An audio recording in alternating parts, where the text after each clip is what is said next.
ഒരിക്കൽ ഒരു സുഹൃത്ത് പറയുകയുണ്ടായി, പുതിയ അറിവുകൾ നേടുമ്പോൾ കിട്ടുന്ന ഒരു സന്തോഷം, സുഖം, അതാണ് ഏറ്റവും ശുദ്ധമായ സന്തോഷം എന്ന്. ആലോചിക്കുമ്പോൾ അത് വളരെ ശരിയാണെന്ന് തോന്നുന്നു. വേറെ ആർക്കും ഒരു ഉപദ്രവവും ഇല്ലാതെ നമുക്ക് കിട്ടുന്ന സന്തോഷമാണ്. അത് ആർക്കും ഒരു ശല്യം ഉണ്ടാവുന്നില്ല, പ്രകൃതിയെ ദ്രോഹിക്കുന്നില്ല. അത് പ്രപഞ്ചത്തെ പറ്റിയുള്ള അറിവുകൾ തന്നെ. എങ്ങനെയാണ് മഴ പെയ്യുന്നത്, എങ്ങനെയാണ് കാലാവസ്ഥ മാറുന്നത്, ഓരോ രാജ്യത്തും ഓരോ പ്രദേശത്തും എങ്ങനെയാണ് കാലാവസ്ഥ മാറി മാറി വരുന്നത്, ഇതൊക്കെ ഇതിന്റെ കാരണങ്ങൾ മനസ്സിലാക്കാൻ കഴിയുക എന്നുള്ളത് വളരെ സന്തോഷം തരുന്ന ഒരു കാര്യമാണ്. ഇതെല്ലാം ദൈവാനുഗ്രഹമാണെന്ന് കരുതി ഇത് സമയത്ത് കിട്ടാനായിട്ട് പൂജ നടത്തുന്നതും അല്ലെങ്കിൽ പ്രാർത്ഥിക്കുന്നതും ഒക്കെ ആയിരുന്നു സാധാരണ പതിവ്. ഇപ്പോഴും അത് ഉണ്ട്. എന്നാലും ഇങ്ങനെയല്ല, ഇതിൻ്റെയൊക്കെ പിന്നിൽ പ്രകൃതിയുടെ പ്രവർത്തനങ്ങളുണ്ട് എന്ന് തിരിച്ചറിയുകയും അതിനനുസരിച്ച് ജീവിക്കുകയും ചെയ്യുക. അതിൽ നമ്മുടെ സൗകര്യത്തിന് വേണ്ടി മാറ്റങ്ങൾ വരുത്താൻ കഴിയുന്നിടത്ത് മാറ്റങ്ങൾ വരുത്തുക. അങ്ങനെയാണ് നമ്മൾ മുൻപോട്ട് പോയത്. ഈ ഭൂമി നമ്മൾ കാണുന്നത് പോലെ അല്ലെങ്കിൽ കാണുമ്പോൾ വിചാരിക്കുന്നത് പോലെ പരന്നതല്ല, ഭൂമി ഉരുണ്ടതാണ് എന്ന് ഒരഭിപ്രായം. അങ്ങനെ അഭിപ്രായം പലരും പറയുന്നുണ്ടായിരുന്നു. പക്ഷേ ഇത് ശരിയാണോ എന്ന് എങ്ങനെ അറിയും?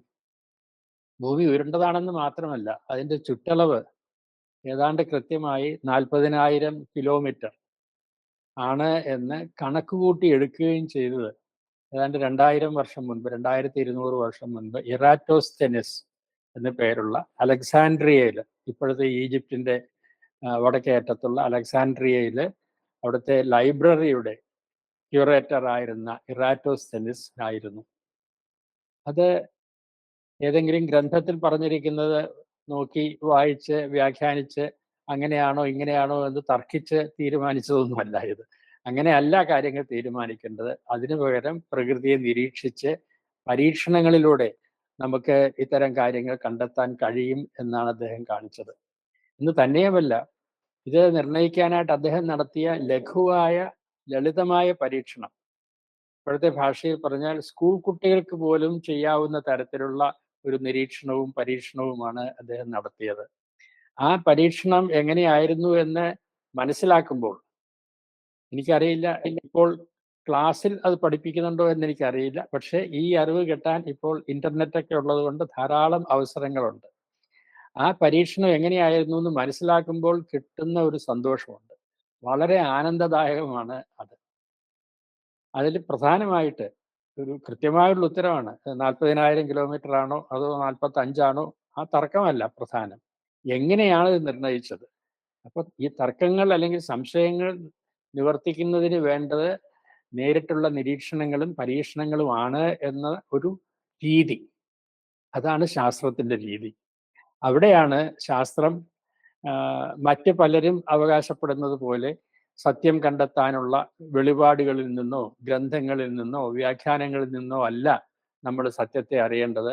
അത് നേരിട്ടുള്ള നിരീക്ഷണങ്ങളിലൂടെയും പരീക്ഷണങ്ങളിലൂടെയുമാണ് എന്ന തത്വം. ഈ തത്വമാണ് മറ്റനേകം പുതിയ കണ്ടുപിടുത്തങ്ങൾക്കും മുന്നേറ്റങ്ങൾക്കും വഴിവെച്ചത്.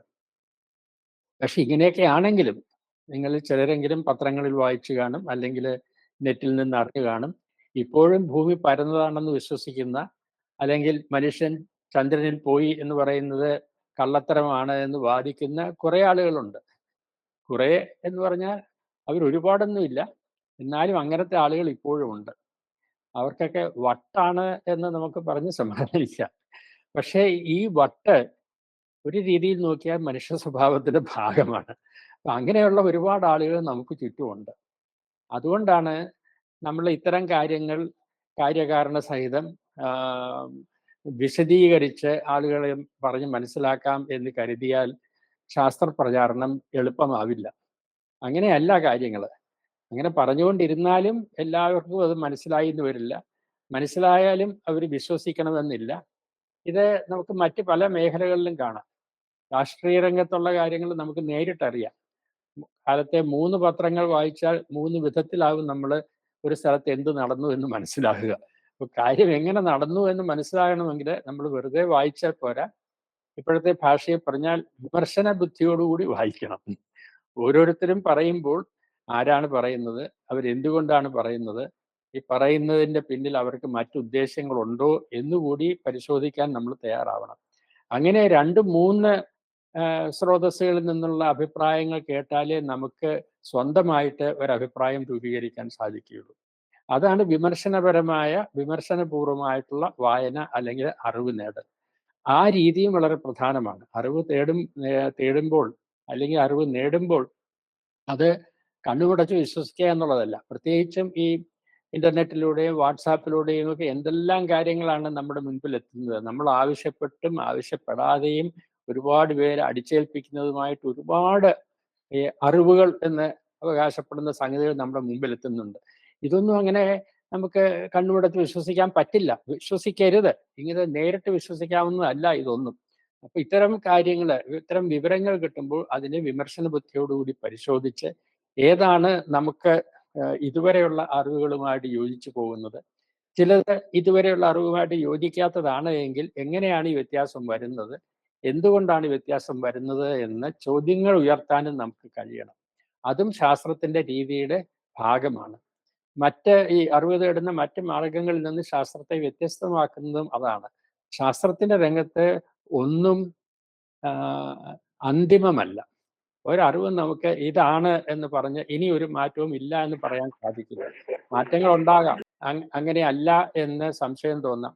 അപ്പൊ അങ്ങനെയാണ് എങ്കിൽ പുതിയ വിവരങ്ങൾ എന്താണ്, ആ വിവരങ്ങളുടെ അടിസ്ഥാനത്തിൽ പഴയ അറിവുകളെ എങ്ങനെയാണ് പരിശോധിക്കേണ്ടത് എന്നുള്ള ഒരു തുറന്ന മനസ്സ്, ചോദ്യങ്ങളെ നേരിടാനുള്ള ഒരു തുറന്ന മനസ്സും ഒരർത്ഥത്തിൽ പറഞ്ഞാൽ ഒരു വിനീതത്വവും ശാസ്ത്രത്തിന്റെ ഭാഗമായിരിക്കണം. അല്ലാതെ ഒരു വലിയ ശാസ്ത്രജ്ഞനാണ്, അദ്ദേഹം എന്തെങ്കിലും പറഞ്ഞാൽ നമ്മളത് ചോദ്യം ചെയ്യാതെ അംഗീകരിച്ചോളണം എന്ന് പറയാൻ സാധിക്കില്ല. അത് ന്യൂട്ടന്റെ കാര്യത്തിലാണെങ്കിലും ഐൻസ്റ്റീന്റെ കാര്യത്തിലാണെങ്കിലും അവർ പറഞ്ഞതാണ് അന്തിമ വാക്ക് എന്ന് ശാസ്ത്രത്തിൽ പറയാൻ സാധിക്കില്ല. അതിനപ്പുറം ഇനിയൊന്നും ഇല്ല എന്ന് പറയാൻ സാധിക്കില്ല. അവർ പറഞ്ഞതിനെയും ചോദ്യം ചെയ്യാൻ പലരെയും ചോദ്യം ചെയ്തിട്ടുണ്ട്. പക്ഷേ ചോദ്യം ചെയ്യുമ്പോൾ എന്തുകൊണ്ടാണ് ചോദ്യം ചെയ്യുന്നത്, അതിന് വ്യത്യസ്തമായിട്ടുള്ള എന്തെല്ലാം വിവരങ്ങളാണ് നിങ്ങൾ കണ്ടെത്തിയിട്ടുള്ളത്, അതിന്റെ അടിസ്ഥാനത്തിൽ നേരത്തെയുള്ള അഭിപ്രായത്തെ നമുക്ക് പുനഃപരിശോധിക്കേണ്ടതല്ലേ എന്ന് നമുക്ക് പരിശോധിക്കാം.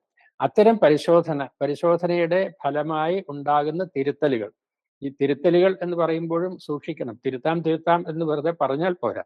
തിരുത്തണമെങ്കിൽ നമ്മുടെ മനസ്സിൽ ഒരു വിനീതത്വം ഉണ്ടാകണം. നമ്മൾ പറഞ്ഞത് അന്തിമമാകണമെന്നില്ല. പുതിയ വിവരങ്ങളുടെ അടിസ്ഥാനത്തിൽ അത് പരിശോധിക്കേണ്ടതാണെങ്കിൽ പരിശോധിക്കാൻ തയ്യാറാണ്. അങ്ങനെയുള്ള പരിശോധനയുടെ ഫലമായിട്ടാണ് തിരുത്തലുകൾ വരേണ്ടത്. അല്ലാതെ സ്വയം തീരുമാനിച്ച് തിരുത്തൽ വേണോ വേണ്ടോ എന്ന് പറയുകയല്ല. പുതിയ വിവരങ്ങളുടെ അടിസ്ഥാനത്തിൽ പരിശോധിച്ച് തിരുത്തലുകൾ വേണമെങ്കിൽ തിരുത്തിയാണ് ശാസ്ത്രം മുൻപോട്ട് പോകുന്നത്. ആ മുൻപോട്ട് പോകുന്ന രീതി, ഈ തുറന്ന മനസ്സോടെ വിവരങ്ങളെ പരിശോധിക്കുക, പരിശോധനയുടെ ഫലമായിട്ട് സംശയാസ്പദമായിട്ടുള്ള കാര്യങ്ങളെ അവയെപ്പറ്റി കൂടുതൽ നിരീക്ഷണങ്ങൾ അന്വേഷിക്കുക, ആ നിരീക്ഷണങ്ങൾ ശരിയാണോ അല്ലയോ എന്നറിയാനായിട്ട് പരീക്ഷണങ്ങൾ നടത്തുക. ഈ പരീക്ഷണങ്ങളിലൂടെ പുതിയ അറിവുകളെ സ്വീകരിച്ചുകൊണ്ട് നമ്മൾക്ക് കിട്ടിയിട്ടുള്ള അറിവുകളെ നമ്മൾ പരിഷ്കരിക്കുന്നു, മുൻപോട്ട് പോകുന്നു. ഈ രീതി സ്വീകരിക്കാനുള്ള മനോഭാവമാണ് ശാസ്ത്രബോധം എന്ന് പറയുന്നത്. ശാസ്ത്രബോധം എന്ന് പറഞ്ഞാൽ ഈ നിഘണ്ടുവിലുള്ള കാര്യങ്ങൾ അല്ലെങ്കിൽ ഇന്റർനെറ്റിലുള്ള കാര്യങ്ങളെല്ലാം കാണാതെ പിടിച്ചറിയാവുന്ന ഒരാളെന്നുള്ളതല്ല അർത്ഥം. അങ്ങനെ ആർക്കും ആകേണ്ട ആവശ്യവുമില്ല. അതിന് പകരം പുതിയ അറിവുകൾ നേടുന്നതിനുള്ള ഒരു രീതി, അത് ശാസ്ത്രത്തിന്റെ രംഗത്ത് മാത്രമല്ല. ഈ മനോഭാവം അല്ലെങ്കിൽ ഈ സമീപനം സാമൂഹിക പ്രശ്നങ്ങളിലും ബാധകമാണ്. സമൂഹത്തെ സംബന്ധിക്കുന്ന ഒരുപാട് കാര്യങ്ങളിൽ അഭിപ്രായ വ്യത്യാസം ഉണ്ടാകാം. അഭിപ്രായ വ്യത്യാസം ഉണ്ടാകുന്ന സമയത്ത് വീണ്ടും ആചാര്യന്മാർ പറഞ്ഞു വെച്ചിരിക്കുന്നത് ഇതാണ്, അല്ലെങ്കിൽ ഞങ്ങൾ എത്രയോ തലമുറകളായിട്ട് ഇങ്ങനെയാണ് ചെയ്യുന്നത്, ഇനി ഒരു മാറ്റവും പറ്റില്ല എന്ന് വാശി പിടിക്കുന്നത് എത്രയോ തവണ നമ്മൾ കണ്ടിരിക്കുന്നു എന്തെല്ലാം കാര്യങ്ങളിൽ. പക്ഷെ ഇങ്ങനെ പറയുമ്പോൾ തന്നെയും അവർ സ്വയം കണ്ണടയ്ക്കുന്ന ഒരു കാര്യമുണ്ട്. ഒരുപാട് മാറ്റങ്ങളിലൂടെയാണ് നമ്മൾ ഇന്ന് ഇങ്ങനെ ആയിത്തീർന്നിരിക്കുന്നത്. അല്ലാതെ ലോകാരംഭം മുതൽ നമ്മൾ ഇങ്ങനെ ആയിരുന്നു എന്ന് പറയാൻ പറ്റില്ല. നമ്മുടെ സമൂഹം ഇങ്ങനെയായിരുന്നു എന്ന് പറയാൻ പറ്റില്ല. നമ്മൾ സാധാരണ വർത്തമാനങ്ങളിലും അല്ലെങ്കിൽ പ്രസംഗങ്ങളിലും ചിലപ്പോൾ പത്രങ്ങളിലും നമ്മൾ കാണാറുണ്ട് അനാദിയായ, അനന്തമായ എന്നൊക്കെയുള്ള പ്രയോഗങ്ങൾ. ഈ അനാദി എന്നുള്ളതിനൊക്കെ അർത്ഥമുണ്ട്, വാക്കുകൾക്ക് അർത്ഥമുണ്ട്. ആദി ഇല്ലാത്തത് അല്ലെങ്കിൽ അനന്തം എന്ന് പറഞ്ഞാൽ എണ്ണിയാൽ തീരാത്തത്. അങ്ങനെയൊക്കെയാണോ നമുക്ക് ചുറ്റുമുള്ള സമൂഹത്തിന്റെ കാര്യങ്ങൾ? നമ്മൾ ഇപ്പോൾ കാണുന്ന ഈ സമൂഹം ഇങ്ങനെ ആയിട്ട് എത്ര കാലമായി? ഒരു 1000 വർഷം മുൻപ് ഈ നാട്ടില് അല്ലെങ്കിൽ ഇന്ത്യയില് അല്ലെങ്കിൽ ഭൂമിയില് മറ്റ് സമൂഹങ്ങൾ എങ്ങനെയാണ് ജീവിച്ചിരുന്നത്, അല്ലെങ്കിൽ 2000 വർഷം മുൻപ് ഈ നാട്ടിന്റെ അവസ്ഥ എന്തായിരുന്നു? അന്നും നമ്മൾ ഈ കാണുന്ന രീതിയിലുള്ള സമൂഹക്രമങ്ങളും ഇപ്പോഴത്തെ രീതിയിൽ പറഞ്ഞാൽ ഇത്രയധികം ജാതികളും വിശ്വാസങ്ങളും മതങ്ങളും എല്ലാം ഉണ്ടായിരുന്നു. അന്നത്തെ ആളുകൾ എങ്ങനെയാണ് ജീവിച്ചിരുന്നത്? അന്ന് ജീവിത മാർഗങ്ങൾ എന്തെല്ലാമായിരുന്നു? അന്നത്തെ തൊഴിലുകൾ എന്തെല്ലാമായിരുന്നു? ഇതേപ്പറ്റിയൊക്കെ എങ്ങനെയാണ് നമ്മൾ കണ്ടെത്തുക? അടുത്ത കാലം വരെ വാസ്തവത്തിൽ നമ്മുടെ നാട്ടില് കേരളത്തില് ഇത്തരം കാര്യങ്ങളെ പറ്റി കെട്ടുകഥകളും ഐതിഹ്യങ്ങളും മാത്രമേ ഉണ്ടായിരുന്നുള്ളൂ. ഞങ്ങളുടെയൊക്കെ ചെറുപ്പകാലത്ത് കേട്ടിരുന്ന ഒരു ഒരു കൃതിയാണ് ഈ കേരളോൽപ്പത്തി എന്ന് പറയുന്നത്. പറയുന്ന കേട്ടാൽ തോന്നും കേരളോൽപ്പത്തിയൊക്കെയുള്ള വിവരങ്ങളെല്ലാം അതിനകത്തുണ്ട് എന്ന്. വാസ്തവത്തിൽ അങ്ങനെയാണ് ഞാൻ വിശ്വസിച്ചിരുന്നത്. ഇപ്പോഴും ഞാൻ ഈ പുസ്തകം കണ്ടിട്ടില്ല. പക്ഷെ പിന്നീട് മനസ്സിലാക്കിയിട്ടുള്ളത് അത് വെറും ഐതിഹ്യങ്ങളുടെ സമാഹാരമാണ്. ഈ പരശുരാമൻ മഴുവെറിഞ്ഞ് കേരളത്തെ സൃഷ്ടിച്ചു എന്ന് പറയുന്ന കഥ മുതല്, എന്നിട്ട് അത് 64 ബ്രാഹ്മണർക്കായിട്ട് വീതിച്ചു കൊടുത്തു. അങ്ങനെ ഈ ഭൂമിയുടെ ഉടമസ്ഥാവകാശം ബ്രാഹ്മണർക്കാണ് എന്ന് സ്ഥാപിക്കുന്ന ഒരു കഥ. ഈ കഥ ആരുണ്ടാക്കിയതാണ് എന്ന് കഥ കേട്ടാൽ തന്നെ മനസ്സിലാവേണ്ടതാണ്. പക്ഷെ അങ്ങനത്തെ ചോദ്യങ്ങൾക്കൊന്നും പ്രസക്തിയില്ല. ഇതെല്ലാം അംഗീകരിച്ചിട്ട് ഇങ്ങനെയാണ് കേരളം ഉണ്ടായത്, ഇങ്ങനെയാണ് ഈ സമൂഹ ക്രമങ്ങൾ ഉണ്ടായത്, ഈ ക്രമങ്ങൾ സംരക്ഷിക്കുക എന്നുള്ളതാണ് രാജാവിന്റെ ധർമ്മം എന്ന് രാജാവിനെ പറഞ്ഞ് വിശ്വസിപ്പിക്കുക, ഇതനുസരിച്ച് രാജാവ് ഭരിക്കുന്നുണ്ടോ എന്ന് മേൽനോട്ടം നടത്തുക, ഇതൊക്കെയാണ് ആ സമൂഹം ചെയ്തിരുന്നത്. ആ സമൂഹത്തിൽ ഒരു വിഭാഗം ചെയ്തിരുന്നത്. ഇതൊന്നുമല്ല ചരിത്രം എന്ന് നമ്മൾ മനസ്സിലാക്കിയത് തന്നെ ശരിക്കു പറഞ്ഞാൽ അടുത്ത കാലത്താണ്. അടുത്ത കാലത്താണ് ഇങ്ങനെയൊന്നുമല്ല ചരിത്രം. ചരിത്രം എന്ന് പറയുന്നത് ഈ കേട്ടുകേൾവിയും ഐതിഹ്യങ്ങളും ഒന്നുമല്ല. ചരിത്രം തെളിവുകളുടെ അടിസ്ഥാനത്തിലാണ് കണ്ടെത്തേണ്ടത്. ആ കണ്ടെത്തുന്നതും അന്തിമമാണെന്ന് പറയാൻ പറ്റില്ല. പുതിയ വിവരങ്ങളും പുതിയ അറിവുകളും വരുമ്പോൾ ഈ നമ്മൾ ഇപ്പോൾ പറയുന്ന ചരിത്രത്തെയും മാറ്റി എഴുതേണ്ടി വന്നേക്കാം. ആ ഒരു വിനീതത്വത്തോടു കൂടിയുള്ള മനോഭാവം ചരിത്രകാരന്മാരിലും ആ ചരിത്രം കേൾക്കുന്നവരിലും പഠിക്കുന്നവരിലും ഉണ്ടായേ തീരും. അത് ശാസ്ത്രബോധത്തിന്റെ ഭാഗമാണ്.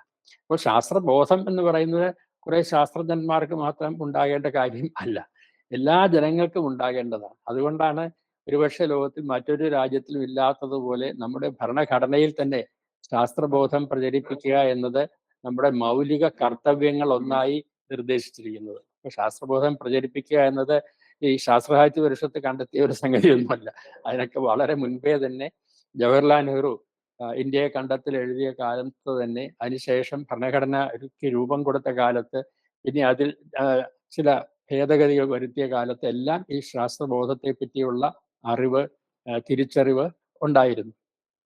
ഈ രംഗത്താണ് നമ്മൾ പ്രവർത്തിക്കുന്നത്. പ്രത്യേകിച്ചും നേരത്തെ സൂചിപ്പിച്ചതുപോലെ നേരെ ചൊവ്വേ കാര്യകാരണ സഹിതം വിവരിക്കുന്നത് കൊണ്ട് ആളുകൾക്കെല്ലാം മനസ്സിലാകണമെന്നോ, മനസ്സിലായത് കൊണ്ട് അത് വിശ്വസിക്കണമെന്നോ അനുസരിക്കണമെന്നോ മനസ്സിലാക്കാൻ സാധിക്കില്ല. അതുകൊണ്ട് ആളുകളുടെ ഇടയിൽ മറ്റു പല താല്പര്യങ്ങളുണ്ടാകും. സ്വാർത്ഥത കൊണ്ടാകാം, അല്ലെങ്കിൽ പണത്തോടുള്ള മോഹം കൊണ്ടാകാം, അധികാരത്തോടുള്ള മോഹം കൊണ്ടാകാം.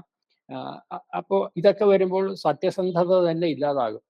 പലപ്പോഴും എനിക്ക് തോന്നിയിട്ടുണ്ട്, നമ്മൾ ഈ സത്യസന്ധതയെ പറ്റിയൊക്കെ പ്രസംഗിക്കുകയും നമ്മുടെ പുരാണങ്ങളിലും വേദങ്ങളിലും പറഞ്ഞിട്ടുണ്ട് എന്നൊക്കെ മേനിയടിക്കുകയൊക്കെ ചെയ്യുമെങ്കിലും സത്യസന്ധത തീരെ കുറഞ്ഞ ഒരു സമൂഹമാണ് നമ്മുടേത്.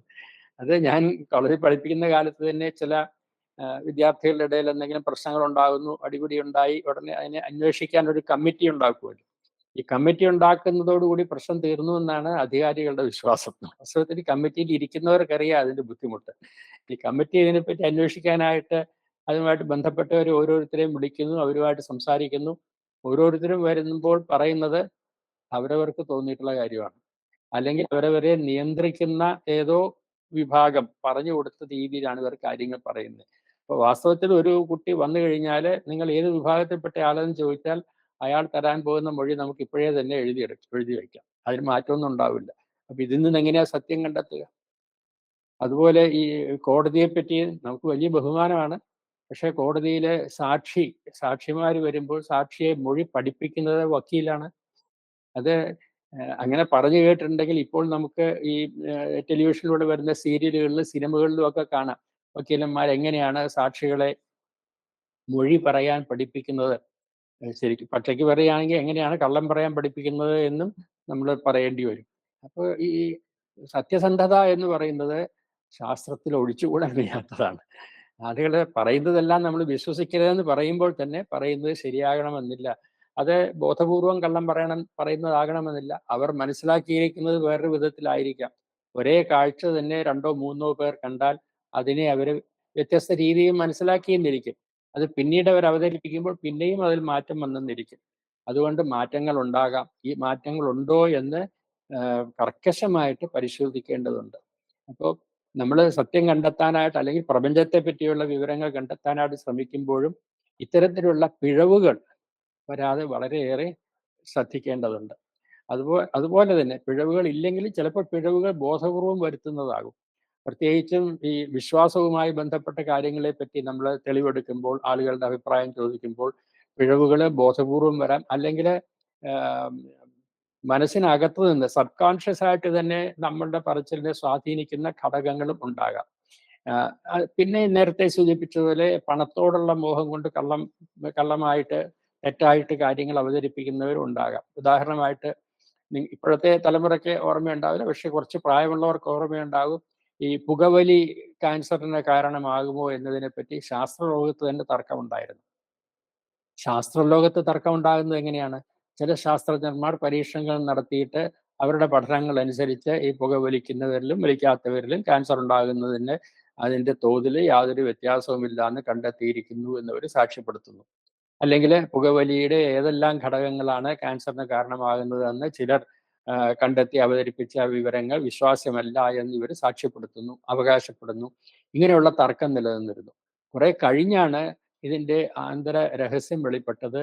ഇങ്ങനെ പുകവലിയും ക്യാൻസറുമായുള്ള ബന്ധത്തെ നിഷേധിക്കുന്ന കണ്ടെത്തലുകൾ നടത്തിയ ശാസ്ത്രജ്ഞരുടെ പരീക്ഷണങ്ങളും പഠനങ്ങളും സ്പോൺസർ ചെയ്തത് പുകയില കമ്പനികളായിരുന്നു. അപ്പൊ പുകയില കമ്പനികൾ സ്പോൺസർ ചെയ്യുന്നത് അവരുടെ താല്പര്യം സംരക്ഷിക്കാനായിരിക്കുമല്ലോ. സ്വാഭാവികമായിട്ടും അത്തരം പ്രലോഭനങ്ങളിൽ പെട്ടാണ് ചില ശാസ്ത്രജ്ഞന്മാർ കള്ളസാക്ഷി പറയാനായിട്ട് തയ്യാറായത്. അത് തന്നെ ഇപ്പോഴും സംഭവിക്കുന്നുണ്ട്. നേരത്തെ ഈ ഭൂമി ഉരുണ്ടതാണെന്ന് പറഞ്ഞതിനെ പറ്റി പ്രപഞ്ചത്തിന്റെ വന്നിട്ടുള്ള പരിണാമങ്ങൾ അല്ലെങ്കിൽ ജീവപരിണാമം, ഡാർവിന്റെ പ്രശസ്തമായ തിയറി, അന്ന് അതിന് എതിരായിട്ട് ഒരുപാട് അഭിപ്രായങ്ങൾ വന്നു. പിന്നീട് വളരെ ശക്തമായ വിമർശനങ്ങൾ എന്നൊക്കെ വന്നു. പക്ഷേ അതിനുശേഷം അന്നൊന്നും ഇല്ലാതിരുന്ന പുതിയ പുതിയ അറിവുകൾ, വിവരങ്ങൾ ശാസ്ത്ര പ്രവർത്തനത്തിലൂടെ കണ്ടെത്തി. പ്രത്യേകിച്ചും ഇപ്പോഴാണെങ്കിൽ ജനിതകമായിട്ടുള്ള ജനറ്റിക്കലായിട്ടുള്ള തെളിവുകൾ അസന്നിഗ്ധമായിട്ട് തെളിയിച്ചിരിക്കുകയാണ്. പരിണാമം ഉണ്ടായിട്ടുണ്ട് എന്ന് തന്നെയല്ല, ഡാർവിൻ അന്ന് പറഞ്ഞിരുന്ന രീതിയിൽ തന്നെ അതിൻ്റെ കൃത്യമായ വിവരങ്ങളിൽ വ്യത്യാസങ്ങൾ വന്നിട്ടുണ്ടാകാം. പക്ഷേ പരിണാമം എന്നുള്ള സിദ്ധാന്തത്തെപ്പറ്റി ഇപ്പോൾ യാതൊരു സംശയവുമില്ല. പക്ഷെ ഇപ്പോഴും അതിനെതിരെ വളരെ വാശിയോടുകൂടി തർക്കിക്കുന്നവരുണ്ട്. ശാസ്ത്രജ്ഞരല്ല, സമൂഹത്തിൽ അത്തരം എത്രയോ വിഭാഗങ്ങളുണ്ട്. ഈ തർക്കങ്ങളുടെ പിന്നിൽ എന്താണ്? കള്ളം പറയണമെന്നുള്ള വിചാരത്തിലല്ല അവർ ചെയ്യുന്നത്. അല്ലെങ്കിൽ ജനങ്ങളെ തെറ്റിദ്ധരിപ്പിക്കാനായിട്ടുമല്ല. അവരുടെ വിചാരം ഇതൊന്നും വിശ്വസനീയമല്ല എന്നാണ്. വിശ്വസനീയമല്ല എന്ന് തോന്നാൻ എന്താണ് കാരണം? അവരുടെ മനസ്സിൽ പൂർവബോധം ഉണ്ട്. നേരത്തെ വളരെ ചെറുതായിരുന്ന കാലം മുതലേ കേട്ട് വളർന്ന അഭിപ്രായങ്ങൾ, അതാണ് ശരി, അങ്ങനെയാണ് ഈ പ്രപഞ്ചം ഉണ്ടായത്, പ്രപഞ്ചത്തിൽ സൃഷ്ടി നടന്നത് എങ്ങനെയാണ് എന്ന് ഈ പുരാണങ്ങളിൽ പറയുന്നത് പോലെ 7 ദിവസം കൊണ്ടാണ് എന്നൊക്കെ ഇപ്പോഴും ആളുകൾ വാശി പിടിക്കുന്നുണ്ടോ എന്ന് ചോദിച്ചാൽ അങ്ങനെ വാശി പിടിക്കുന്നവരും ഉണ്ട്. അപ്പോൾ മനുഷ്യനെ സൃഷ്ടിക്കുന്ന സമയത്ത് തന്നെയാണ് എല്ലാ ജീവികളെയും സൃഷ്ടിച്ചത് എന്ന് വിശ്വസിക്കുന്നവരും ഉണ്ട്, അങ്ങനെ വാദിക്കുന്നവരും ഉണ്ട്. ഈ വാദത്തിന്റെ പിന്നില് മാറ്റം മാറില്ല എന്നവർ വിശ്വസിക്കുന്ന ചില തത്വങ്ങളോ അല്ലെങ്കിൽ ആധാരങ്ങളോ ആണ്. പക്ഷെ ശാസ്ത്രത്തിന് ഇതൊന്നും സ്വീകാര്യമല്ല. ശാസ്ത്രത്തിന് സ്വീകാര്യമല്ല എന്ന് പറഞ്ഞാൽ നമുക്ക് വേണമെങ്കിൽ സ്വീകരിക്കാമെന്നല്ല അർത്ഥം. ഇങ്ങനെയല്ല നമ്മൾ സത്യത്തിലെത്തേണ്ടത്. സത്യത്തിലെത്താനായിട്ട് ഇത്തരം ആധാര ഗ്രന്ഥങ്ങളുടെ വായനയും വ്യാഖ്യാനവും പോരാ. അതൊന്നും എന്തുകൊണ്ട് വിശ്വസിക്കാൻ പറ്റില്ല? അതിനെയൊന്നും തെറ്റെന്ന് തെളിയിക്കാൻ പറ്റില്ല, എളുപ്പമല്ല. അങ്ങനെ തെറ്റെന്ന് തെളിയിക്കാൻ പറ്റാത്ത പ്രസ്താവങ്ങൾ ശാസ്ത്ര പ്രസ്താവങ്ങളല്ല. അപ്പോൾ തെറ്റാണോ ശരിയാണോ എന്ന് നമുക്ക് പരീക്ഷിക്കാൻ കഴിയണം. ഈ ജനറ്റിക്കലായിട്ട് വന്നിട്ടുള്ള തെളിവുകളെല്ലാം തെറ്റാണോ ശരിയാണോ എന്ന് പരിശോധിക്കാവുന്നതാണ്. ഒരാളുടെ കണ്ടുപിടുത്തമല്ല, മറ്റ് പല സ്ഥലങ്ങളിൽ പല ആളുകൾ നടത്തുന്ന പരീക്ഷണങ്ങളിലും ഇതേ ഫലം തന്നെയാണ് കാണുന്നത്. അതുകൊണ്ടാണ് ശാസ്ത്രത്തിന്റെ രീതിയെ നമ്മൾ സ്വീകരിക്കുന്നത്. അല്ലാതെ വിശ്വാസങ്ങളുടെയോ വെളിപാടുകളുടെയോ കാര്യമാണെങ്കിൽ ഒരാൾക്കൊരു വെളിപാടുണ്ടാകുന്നു, വേറൊരാൾക്ക് വേറൊരു തരത്തിലാണ് വെളിപാടുണ്ടാകുന്നത്. എൻ്റെ വെളിപാടാണ് ശരി, നിങ്ങളുടെ വെളിപാട് തെറ്റാണ് എന്ന് പറഞ്ഞാൽ തർക്കമാകും, യുദ്ധമാകും, അങ്ങോട്ടും ഇങ്ങോട്ടും കൊല്ലലാകും.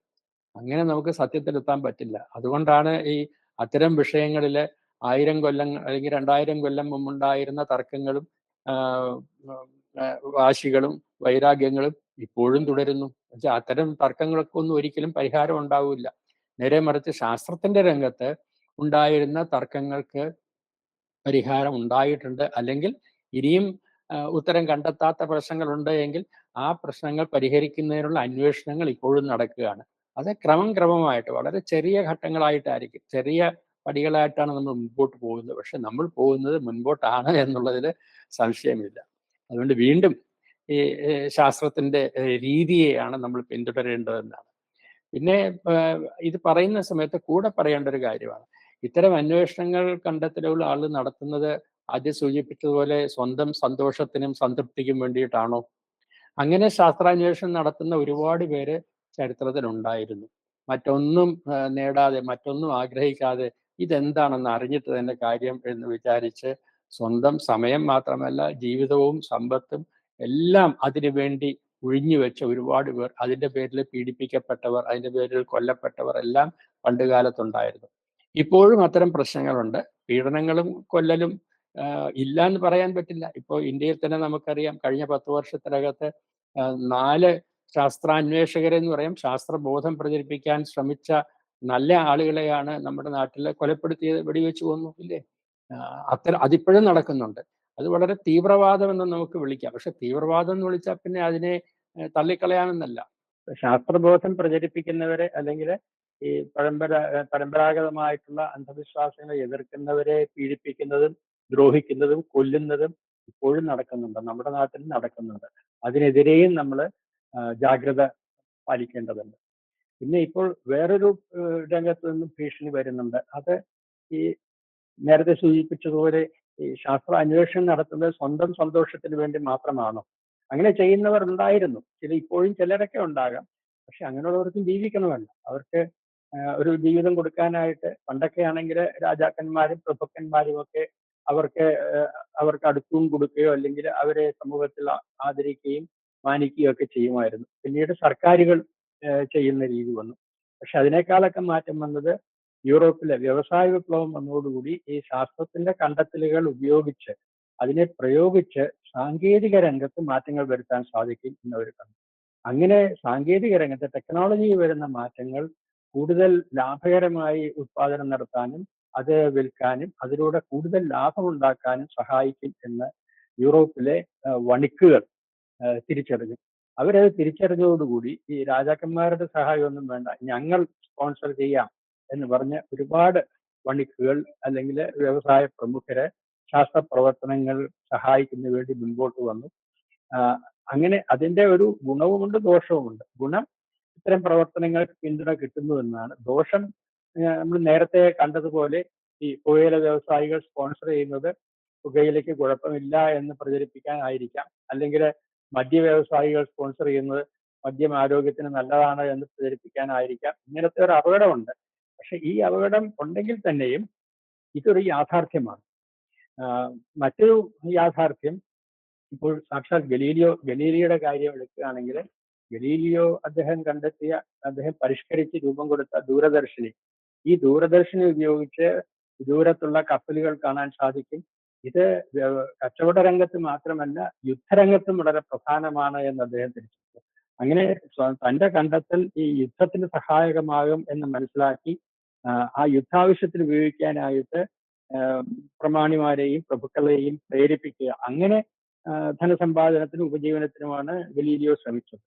അതുപോലെ തന്നെ ഈ ദൂരദർശിനി മാത്രമല്ല, സൂക്ഷ്മദർശിനിയും കണ്ടെത്തിയത് ലബോറട്ടറിയിലായിരുന്നുവെങ്കിലും പിന്നീട് അത് പ്രചരിപ്പിച്ചത് വാണിജ്യാവശ്യങ്ങൾക്ക് വേണ്ടിയിട്ടാണ്. അപ്പോൾ വാണിജ്യാവശ്യങ്ങൾക്ക് വേണ്ടിയിട്ട്, വ്യവസായങ്ങൾക്ക് വേണ്ടിയിട്ട് പുതിയ കണ്ടെത്തലുകൾ പ്രതീക്ഷിച്ചുകൊണ്ട് ശാസ്ത്ര പ്രവർത്തനത്തെ പ്രോത്സാഹിപ്പിക്കുക, ശാസ്ത്ര പ്രവർത്തനങ്ങൾ സ്പോൺസർ ചെയ്യുക. അതുപോലെ യുദ്ധാവശ്യങ്ങൾക്ക് വേണ്ടിയിട്ട് സ്പോൺസർ ചെയ്യുന്ന സൈന്യങ്ങളാകണമെന്നില്ല.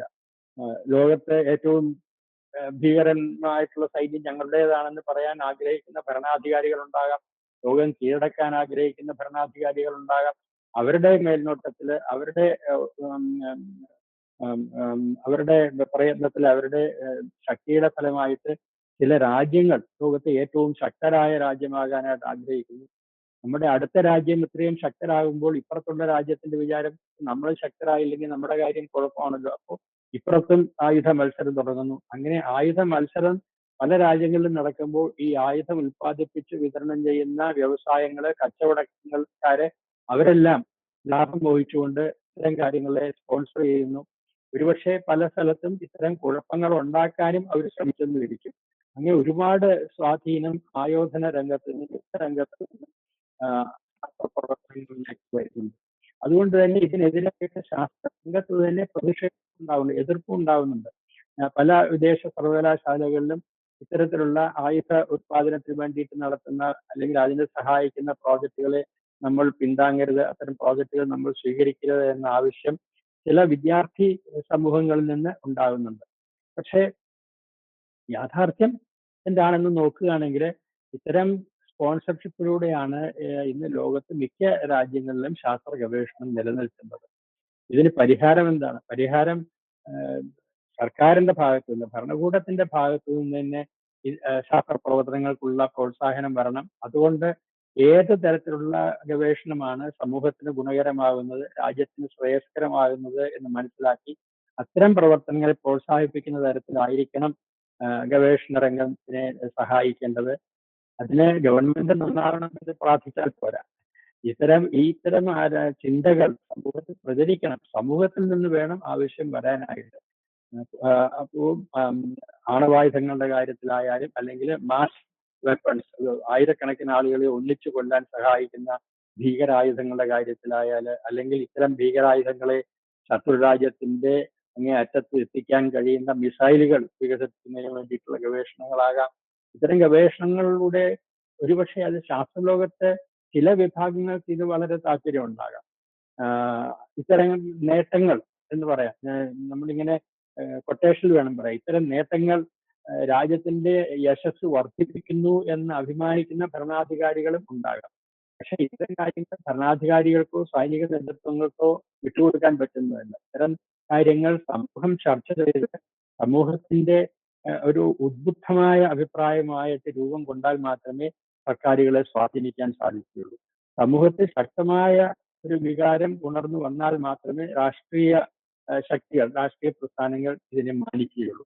അതുകൊണ്ട് തന്നെ സമൂഹത്തിലെ ഇത്തരം കാര്യങ്ങളെ പറ്റി ആരൊക്കെയാണ് അല്ലെങ്കിൽ ഏത് രംഗത്താണ് ശാസ്ത്ര ഗവേഷണം നടത്തുന്നത്, നമ്മുടെ ഏറ്റവും മിടുക്കരായ കുട്ടികൾ ഏത് രംഗത്തേക്കാണ് ഗവേഷണത്തിന് പോകുന്നത്, ഉന്നത പഠനത്തിന് പോകുന്നത്, അവര് കൂടുതൽ ശമ്പളമുള്ള ജോലി നോക്കി മാത്രമാണോ പോകുന്നത്, അതോ സമൂഹത്തിന് ഗുണകരമായ പ്രവർത്തനങ്ങളിലേക്ക് പോകണം എന്ന ഒരു ചിന്ത അവരിൽ ഉണ്ടായിട്ടുണ്ടോ? ഇതിനെപ്പറ്റി നമ്മുടെ ഉന്നത വിദ്യാഭ്യാസ രംഗത്ത് മാത്രമല്ല സ്കൂൾ വിദ്യാഭ്യാസ രംഗത്തും ആലോചിക്കേണ്ടതുണ്ട്. സ്കൂളിൽ നിന്നാണ് കുട്ടികൾക്ക് അടിസ്ഥാനമായിട്ടുള്ള പല പ്രവണതകളും സ്നേഹങ്ങൾ, ഇഷ്ടങ്ങളും അല്ലെങ്കിൽ അനിഷ്ടങ്ങളും വളർന്നു വരുന്നത്. കുട്ടികൾ സ്കൂളിൽ പഠിക്കുമ്പോൾ തന്നെ നമ്മൾ മഹാന്മാരായ ശാസ്ത്രജ്ഞര്, ഇന്ത്യയിലെ ഇന്നത്തെ ഏറ്റവും മഹാനായ ശാസ്ത്രജ്ഞരുടെ കുറച്ചുപേരുടെ പേര് പറയാൻ പറഞ്ഞാൽ നമ്മുടെ സ്കൂൾ കുട്ടികൾക്കൊന്നും ഞാൻ ചുരുക്കുന്നില്ല, കോളേജിലെ വിദ്യാർത്ഥികൾക്കോ അല്ലെങ്കിൽ ഇതിന്റെ മുതിർന്നവർക്കോ എത്ര പേർക്ക് നമുക്ക് എത്ര ശാസ്ത്രജ്ഞരെ തിരിച്ചറിയാൻ പറ്റും? കേരളത്തിൽ ഇപ്പോ അടുത്ത കാലത്ത് അന്തരിച്ച താണു പത്മനാഭനെ നമ്മുടെ ആളുകളിൽ എത്ര പേര് കേട്ടിട്ടുണ്ടാവും? പലരും ഏറ്റവും മഹാനായ ശാസ്ത്രജ്ഞൻ എന്ന് പറയുന്നത് ശ്രീ APJ അബ്ദുൽ കലാമിന്റെ പേരാണ്. അദ്ദേഹം മഹാനായിരുന്നു, വലിയൊരു എഞ്ചിനീയർ ആയിരുന്നു, വലിയൊരു മാനേജർ ആയിരുന്നു, നമ്മുടെ ബഹിരാകാശ രംഗത്ത് ഒരുപാട് സംഭാവനകൾ നൽകിയ ആളാണ്. പക്ഷെ അദ്ദേഹമായിരുന്നു ഏറ്റവും വലിയ ശാസ്ത്രജ്ഞൻ എന്ന് പറയുന്നത് ഇത്തിരി കടന്ന പറച്ചിലായിരിക്കും. അത് ശാസ്ത്രീയമായി ശരിയാവണമെന്നില്ല. പക്ഷേ ബഹിരാകാശ രംഗത്തായാലും അന്തരീക്ഷ ശാസ്ത്ര രംഗത്തായാലും അനേകം സംഭാവനകൾ നടത്തിയ മറ്റ് പല ശാസ്ത്രജ്ഞരും ഉണ്ടായിട്ടുണ്ട്. പക്ഷെ അവരെ പറ്റിയൊന്നും നമ്മൾ അറിയുന്നില്ല. അവരെ പറ്റിയുള്ള അറിവും സ്കൂൾ തലത്തിൽ തന്നെ കുട്ടികൾക്ക് കിട്ടിത്തുടങ്ങണം. എങ്കിൽ മാത്രമേ ശാസ്ത്രത്തെയും വിമർശന ബുദ്ധിയോടുകൂടി സമീപിക്കാൻ സാധിക്കുകയുള്ളൂ. അല്ലെങ്കിൽ ഇത് ശാസ്ത്രീയമാണ് എന്ന് പറഞ്ഞാൽ പിന്നെ ചോദ്യമില്ല എന്നാണ് പലരുടെയും ഭാവം. നമുക്കും അങ്ങനെ ഒരു ഭാവം വരാതെ പ്രത്യേകം ശ്രദ്ധിക്കണം. ശാസ്ത്രീയമാണെന്ന് പറഞ്ഞാൽ അതിന്റെ അർത്ഥം നിങ്ങൾക്കത് ചോദ്യം ചെയ്യാം എന്ന് തന്നെയാണ്. അതിനെതിരായിട്ടുള്ള വാദങ്ങൾ നിങ്ങൾ ഉന്നയിക്കും, അതിന്റെ ഉത്തരം നമുക്ക് ഒന്നിച്ചു കണ്ടെത്താം. ഉത്തരം എൻ്റെ കയ്യിൽ ഉണ്ടാവണമെന്നില്ല. ഈ പല അധ്യാപകരുടെയും വിചാരം ക്ലാസ്സിൽ ചോദ്യം ചോദിക്കുന്ന കുട്ടികൾ ശല്യമാണെന്നാണ്. അതുകൊണ്ട് ക്ലാസ് മുന്നോട്ട് പോകട്ടെ, അതുകൊണ്ട് ചോദ്യം ചോദിക്കുന്നവരെ അത് നീ അവിടെ ഇരിക്കുക, അല്ലെങ്കിൽ ഉത്തരം ഞാൻ നാളെ പിന്നെ പറയാം എന്ന് പറഞ്ഞ് ഒഴിഞ്ഞു മാറും. ഇങ്ങനെയല്ല. ചോദ്യം ചോദിക്കുന്നതാണ് നമ്മൾ സ്വാഗതം ചെയ്യേണ്ടത്. ചോദ്യം ചോദിക്കുമ്പോഴാണ് നമ്മൾ പറഞ്ഞതിനെ കുട്ടികൾ വിമർശന ബുദ്ധിയോടുകൂടിയാണ് കേട്ടത് എന്ന് മനസ്സിലാവുക. വിമർശന ബുദ്ധിയോടുകൂടി കേൾക്കുമ്പോൾ സംശയങ്ങൾ ഉണ്ടാവും. സംശയമാണ് ചോദ്യമായിട്ട് വരുന്നത്. ആ സംശയങ്ങളെ നീ നേരിടണം. ചിലപ്പോൾ കുട്ടികൾ ചോദിക്കുന്ന സംശയത്തിന് ഉത്തരം നമുക്കുണ്ടാവില്ല. പക്ഷെ നമുക്ക് ഒന്നിച്ച് കണ്ടെത്താം. എവിടെയാണ് ഇതിന്റെ ഉത്തരം കണ്ടെത്താൻ സാധിക്കുക? നമുക്ക് അന്വേഷിക്കാം, കണ്ടെത്താം. ആ ഒരു അന്വേഷണം ഞാൻ ആദ്യമേ സൂചിപ്പിച്ചതുപോലെ അതിന് വേണ്ട ഒരു ഹ്യൂമിലിറ്റി, വിനീതത്വം, വിനീത മനോഭാവം നമ്മളിൽ ഉണ്ടാവണം, ശാസ്ത്രജ്ഞരിലും ഉണ്ടാവണം, ശാസ്ത്ര അന്വേഷകരിലും ഉണ്ടാവണം. ശാസ്ത്രം പ്രചരിപ്പിക്കുമ്പോഴും ആ വിനീത വിധേയത്വം, ആ മനോഭാവം നമ്മളിൽ ഉണ്ടാവണം. നിങ്ങളെക്കാൾ എനിക്ക് കൂടുതൽ അറിയാം എന്നതുകൊണ്ടല്ല ഞാൻ നിങ്ങളുടെ മുമ്പിൽ സംസാരിക്കുന്നത്. ഞാൻ നിങ്ങൾക്ക് ഒരുപക്ഷെ കിട്ടാത്ത പല സാഹചര്യങ്ങളും അനുഭവം എനിക്കുണ്ടായിട്ടുണ്ട്. അതുകൊണ്ട് കുറെ കാര്യങ്ങൾ ഞാൻ കേട്ടിട്ടുണ്ട്. മനസ്സിൽ കാര്യങ്ങളാണ് അവതരിപ്പിക്കുന്നത്. നന്ദി, നമസ്കാരം.